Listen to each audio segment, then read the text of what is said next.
नमस्कार दोस्तों, Indian haunted stories में आप सभी का एक बार फिर से स्वागत है। अधूरी हवस के एपिसोड में अपलोड नहीं कर पाई थी किसी वजह से, तो मैं उसके लिए माफ़ी चाहूँगी।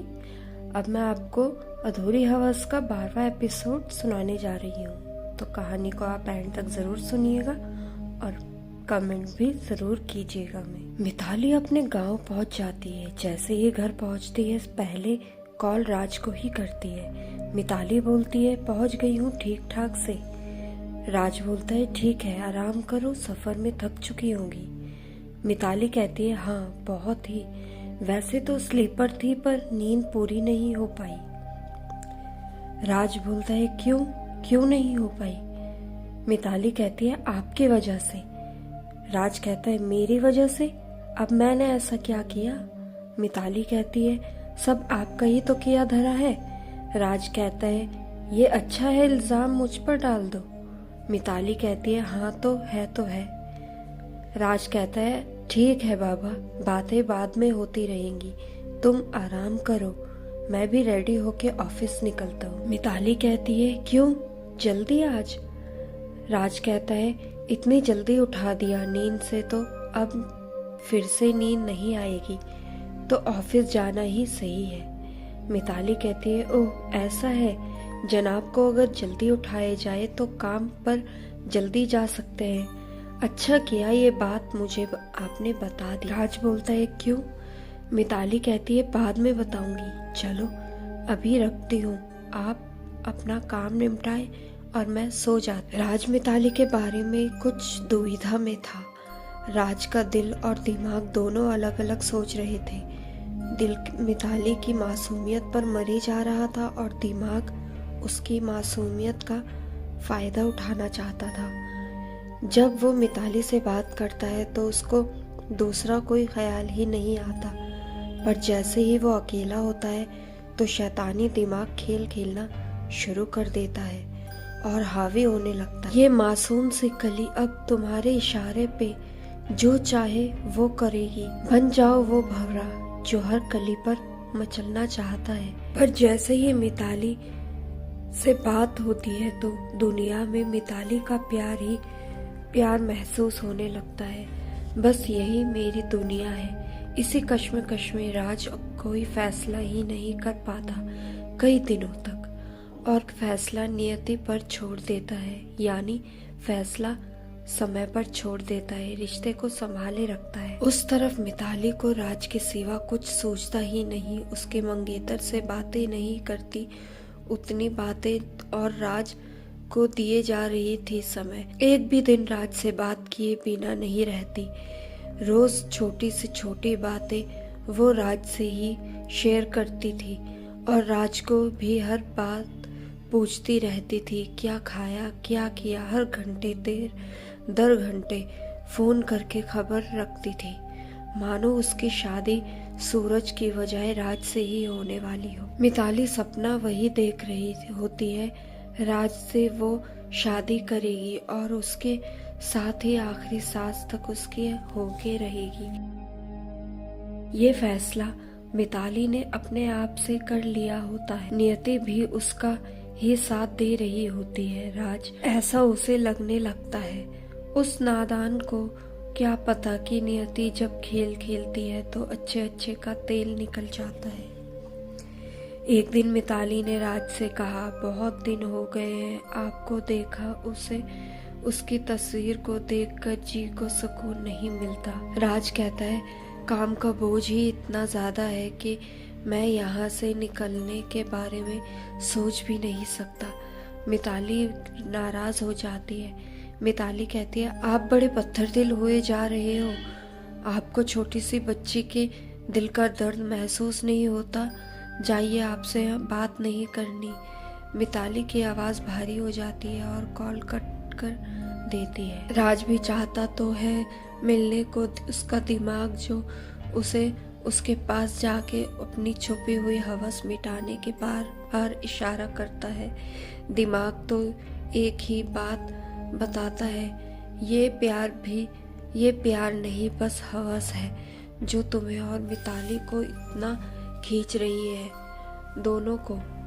राज अपने दिमाग की बात सुनता है और मिताली को मिलने उसके गांव जाने का फैसला कर लेता है। राज बोलता है, हेलो, अभी भी नाराज हो? मिताली बोलती है, हाँ, बहुत ही नाराज हूँ आपसे, बहुत बुरे हो आप। राज कहता है, अच्छा तो बुरा हूँ तो क्यों मुझे चाहती हो, मुझसे रिश्ता तोड़ क्यों नहीं देती? मिताली कहती है, बस बहुत हो चुका, आपको नहीं मिलने आना तो ना ही सही, पर फिर कभी आप मुझको ये बात कभी मत बोलना कि आपसे रिश्ता तोड़ूंगी। गुस्से में कॉल काट देती है मिताली। राज को अफसोस होता है कि मेरे मुंह से ये कैसी बात निकल गई। मिताली का सच्चा प्यार उसे साफ साफ महसूस होता था, फिर भी क्यों उसे इस तरह से सताता हूँ। 1 घंटे बाद मिताली का कॉल आता है। मिताली ज्यादा से ज्यादा 1 ही घंटा राज से बात किए बिना रहती है, उससे ज्यादा वो नहीं रह पाती।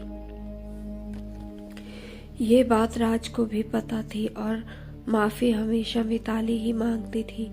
उन दोनों का रिश्ता उस लेवल पे कुछ ही वक्त पर पहुंच चुका था। सब सुबह मिताली के कॉल से उठना, ऑफिस के लिए जैसे ही निकलता था तो 1 सेकंड की भी देरी ना होती, उसी वक्त मिताली का कॉल रोज राज को आ जाता, जैसे सीसीटीवी की तरह उसे सब वहां बैठी बैठी देख ही रही हो। बागबान की हेमा मालिनी हो, जैसे हर आहट को वो महसूस कर लेती थी और ये बात को भी चौंका दिया करती थी कि बे इतना परफेक्ट टाइमिंग कैसे।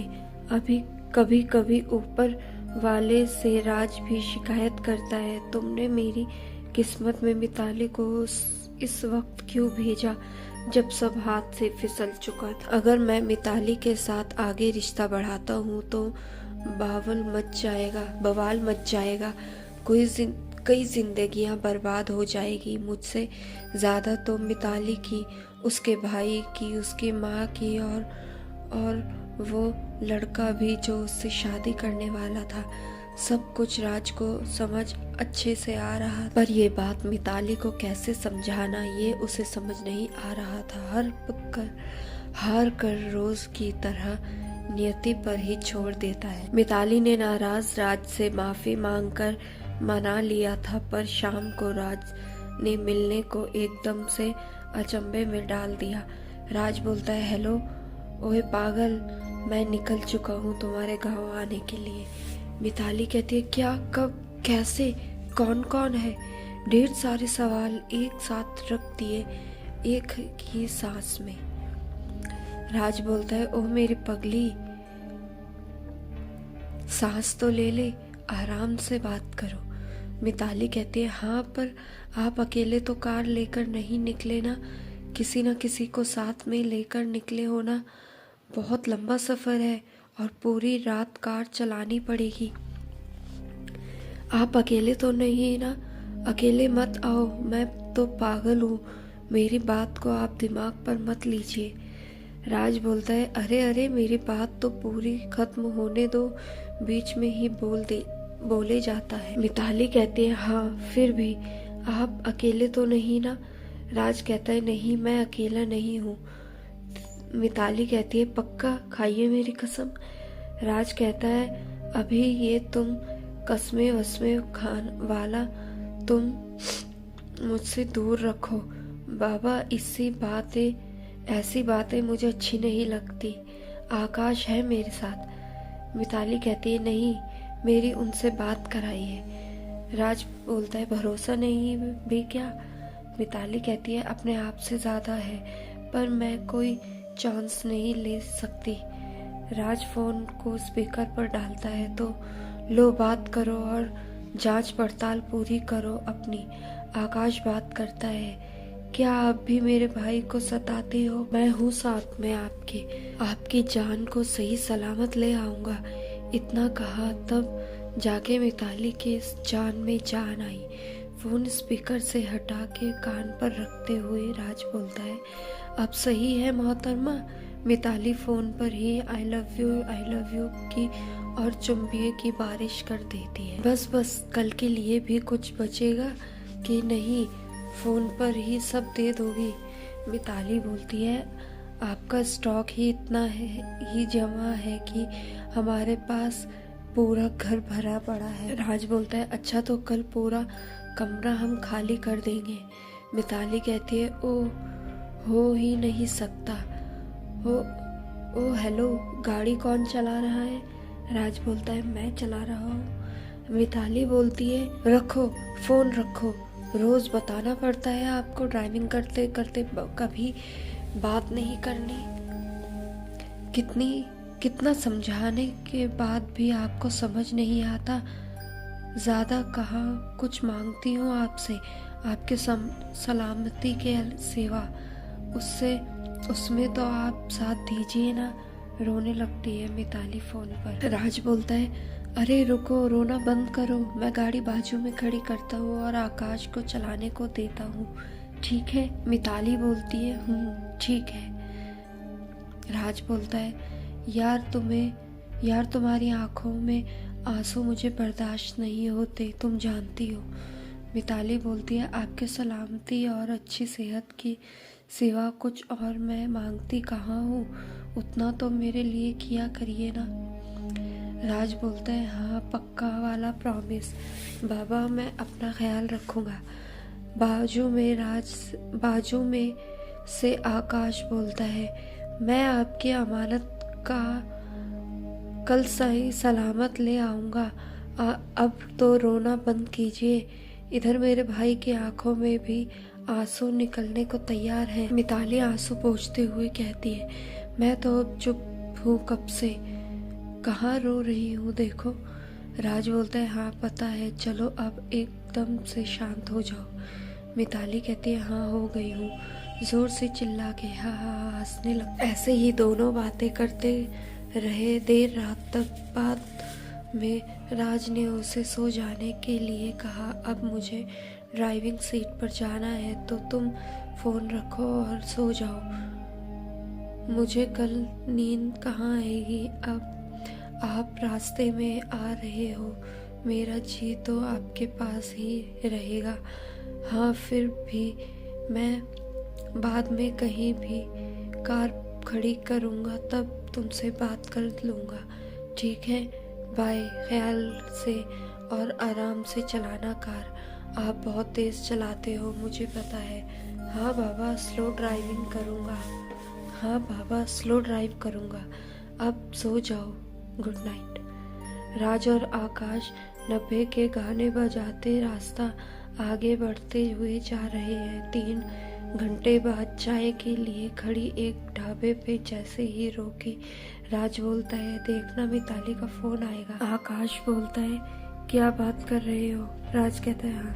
बोलते ही राज के फोन में घंटी बजती है। मिताली बोलती है कहाँ पहुँचे? राज बोलता है आधे रास्ते में है, एक होटल में चाय पीने को रुके हैं। तुम जाग रही हो? मिताली बोलती है नहीं, सो गई थी पर अभी अभी आँख खुल गई तो सोचा आपको कॉल करके पूछ लूँ कहाँ तक आए। आज के लिए इतना ही। आगे की कहानी मैं आपके लिए जल्द ही लेकर आऊँगी। कहानी आपको हमारी कैसी लगती है कमेंट करके ज़रूर बताएं और मेरे चैनल को आप आगे की कहानी जानने के लिए सब्सक्राइब ज़रूर कीजिए।